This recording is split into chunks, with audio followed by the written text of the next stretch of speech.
What's going on, my fellow Kino Lords? So I literally just got back home from an early sneak preview screening of a horror film called Immaculate.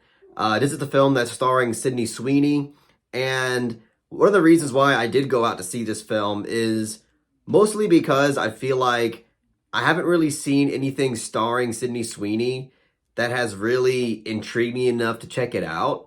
I'm sure there's some films out there that do have potential and are good that I just haven't heard about that star her in a role.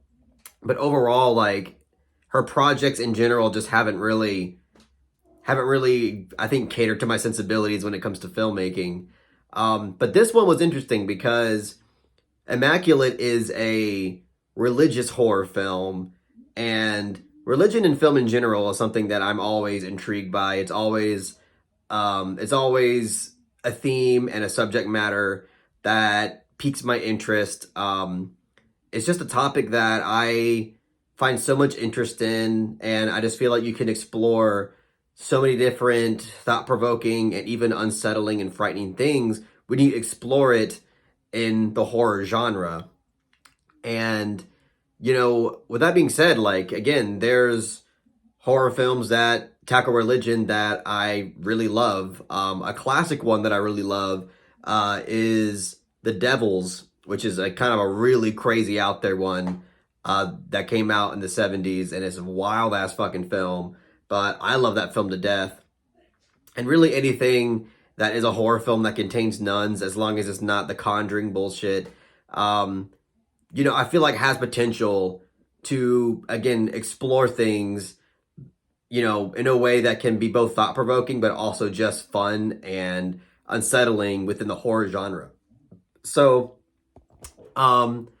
this is a film that also interested me because of the fact that Sydney Sweeney, basically, I don't want to say this is like her passion project or anything, but she really is the one that is responsible for bringing this film to life. Because what happened was she auditioned for this film back in 2014, and basically the production of this film fizzled and it just never happened.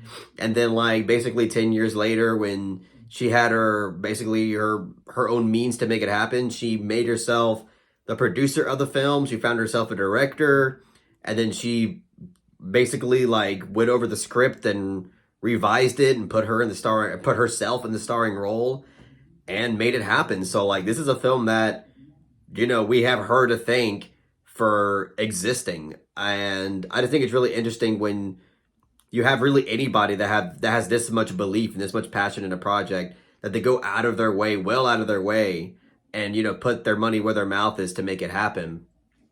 And so that was another reason why I was like, you know what, let me check this out. And now, what is it, like 3 minutes into the review, haven't even talked about the film yet. Let's actually talk about how I feel about it.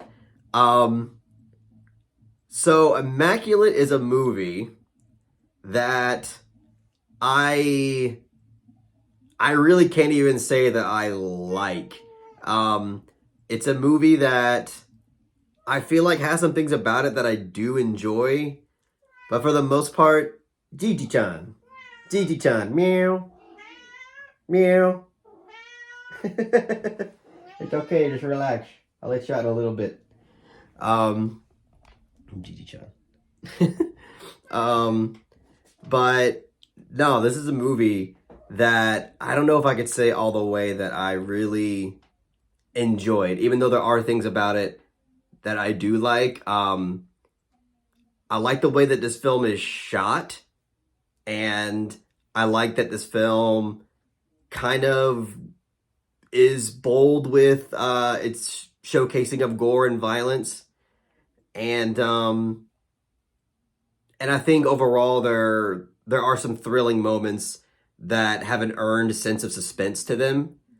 And overall, I can't say like it's a bad movie.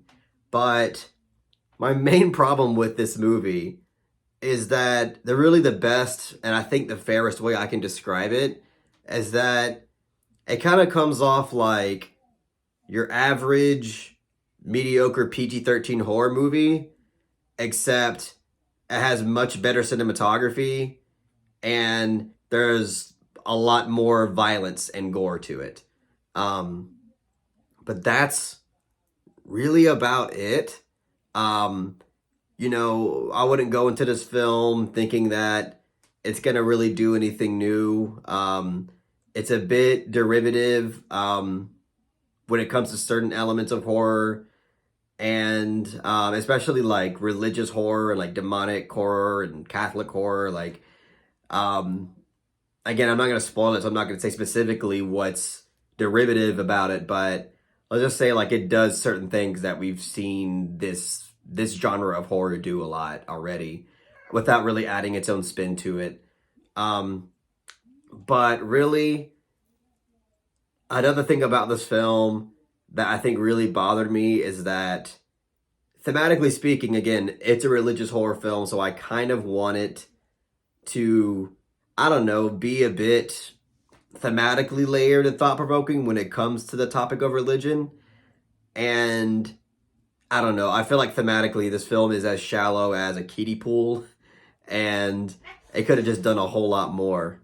But at the end of the day, I don't know. I guess personally, I wanted more out of this movie. And it's a Neon movie. Like, it's a film that Neon purchased. And, not every movie that they make is like really all that great. But, I don't know. I do have some confidence in them. Like, in the same way I have same confidence in A24. But I don't know. This film, even though there's some things about it that I do enjoy, again, I think it's shot well. Sydney Sweeney's performance is really good, especially like in the third act of this film and the ending to this film. Like, she really goes all the way with this very like, you know, just like gritty and like unflattering type of performance, which I think was one of the reasons why she wanted this role.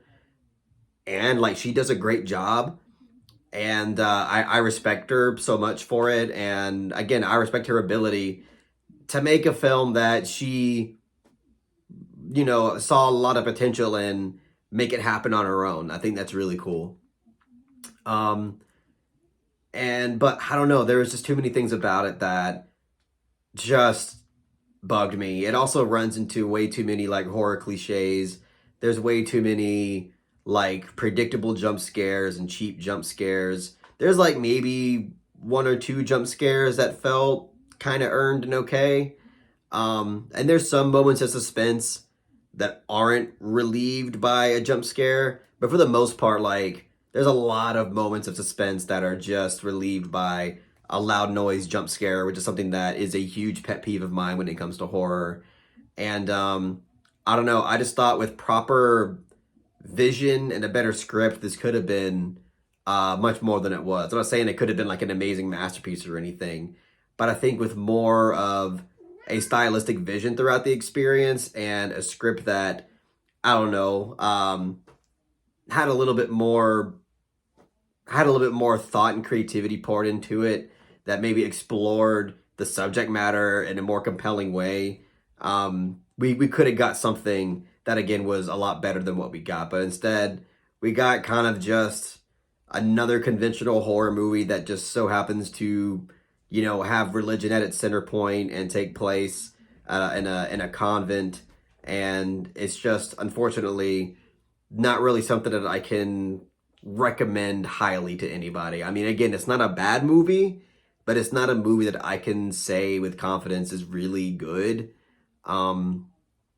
So I don't know, and again, it just unfortunately contained a good number of pet peeves that I have with conventional horror, and those are the kind of like tropes and cliches that we see all the time. I mean, there's even a fucking like there's even a crow that for some reason bashes its brains in against a window, and it's just like I can't believe that horror movies are still doing that. Like, how many horror movies are we gonna see where we see a bird or a crow just smash their freaking face into a window and die, and there's no purpose to it. It's only there to be like, oh, bad omen happening, but that's like it. And I don't know. It's just unfortunate that this movie kind of ran into a lot of those cliches and just a lot of those issues that I don't really like at all when it comes to modern horror. Um, but it does some things right. It just, to me, it just does a little too many things that that just bug me when it comes to the genre. So I don't know. Um, Overall, I can't really say that I recommend it. Um, Again, things that I liked about it, the cinematography overall is really good. Some really well framed shots, and the way that the camera moves in certain scenes, I think, is really great. Overall, I think the score is fine. It's just a lot of the conventional approaches to horror filmmaking are in this movie, and I'm just not a fan of a lot of those choices. So I'll give Immaculate a soft 5 out of 10. Um, Kind of disappointing. Not that I had like high hopes that much high hopes for it anyway. But I do love like religious horror, and it is R rated, so I was like, oh, this could be actually like a decent movie. But unfortunately, it just didn't do enough, and it ran into too many things that I just don't like about uh, conventional horror movies. So anyway, that's my take on that. Um, Anyway, that's all I got to say. So if you really enjoy how to say about the film, just give it a thumbs up and share it amongst your friends. And don't forget to subscribe to the channel to be updated on more film related content.